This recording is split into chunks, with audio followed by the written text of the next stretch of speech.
3909। माननीय अध्यक्ष महोदय, सूचना सभा पटल पर रख दी गई है। माननीय कुमारी अनुराधा राणा। माननीय अध्यक्ष महोदय, मैंने किसानों से धोखाधड़ी के संबंध में क्वेश्चन लगाया था, जिसके जवाब में मुझे ये प्राप्त हुआ है कि प्रदेश में 2025 में 12 किसानों द्वारा जो है धोखाधड़ी के मामले दर्ज करवाए हैं। मुझे लगता है कि ये आंकड़ा सिर्फ एफआईआर का है, पर इसके अलावा जो नॉर्मल कंप्लेंट्स होती है उसके आंकड़े मुझे लगता है कि पूरे प्रदेश में कई सैकड़ों या हज़ारों में हो सकते हैं। क्योंकि लाहौल स्पीति में भी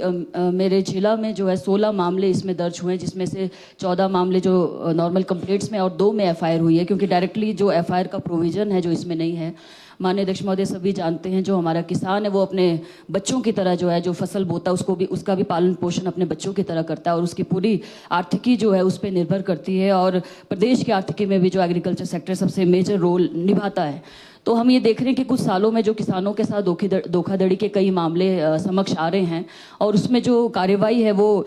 उस तरह की कार्रवाई नज़र नहीं आती, क्योंकि कोर्ट में जाना पड़ता है। कई किसान जो कोर्ट डायरेक्टली नहीं जा पाते, लंबा समय जो है कोर्ट में लग जाता है, चाहे वो किसी भी मामले की बात की जाए। इसमें भी बताया जा रहा है कि एक मामले में जो है आंशिक धनराशि वसूल की गई है, और हम देख रहे हैं कि लगातार आपदाओं में किसान वर्ग जो सबसे ज़्यादा प्रभावित होता है आपदा में, चाहे 23 की आपदा है चाहे 2025 की आपदा है। तो सर, मेरा निवेदन ये रहेगा सप्लीमेंट्री क्वेश्चन के माध्यम से कि इसमें इमीडिएट एफआईआर के प्रावधान के लिए सरकार कदम उठाए, और दूसरा जो कॉन्टैक्ट होता है किसानों और कंपनी के बीच में, या किसी आड़ती या व्यापारी जब इसमें इन्वॉल्व होते हैं, तो उसमें सरकार का प्रतिनिधि भी थर्ड पार्टी के तौर पर शामिल हो। क्योंकि हमने ये पाया है इस बार अपने जिला का, मैं यदि उदाहरण दूँ तो जो कॉन्टैक्ट किसानों और कंपनी के बीच में होता है, क्योंकि मेरे वहाँ भी जो आलू जो किसानों द्वारा बेचा गया था, क्योंकि किसानों का नुकसान बहुत हुआ था, पर कुल मिला के जो बेचा गया, जैसे आलू की बात करते तो उसमें मारुति कंपनी जो इन्वॉल्व है, अभी तक जो पेमेंट्स किसानों की नहीं हुई है, क्योंकि ये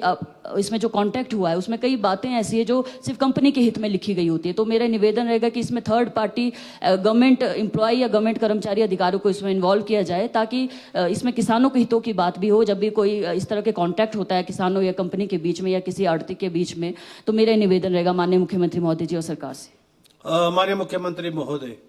टू एंश्योर जो फ्रॉड हुए हैं। माननीय अध्यक्ष महोदय,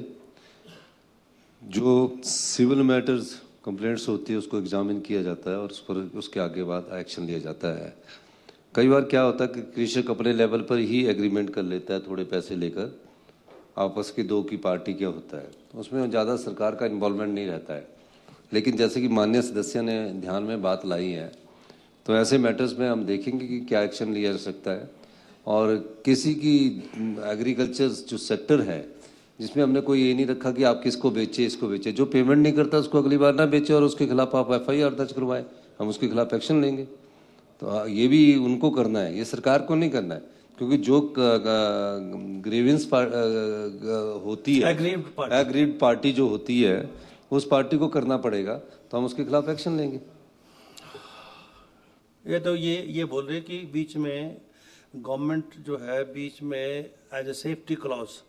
कि जहाँ भी वो एग्रीमेंट हो, ऐसा government should stand a surety to the farmer कि वो जो एग्रीमेंट करे, लेन देन हो, उसको इम्प्लीमेंट करे। Anyway, this is a suggestion for action.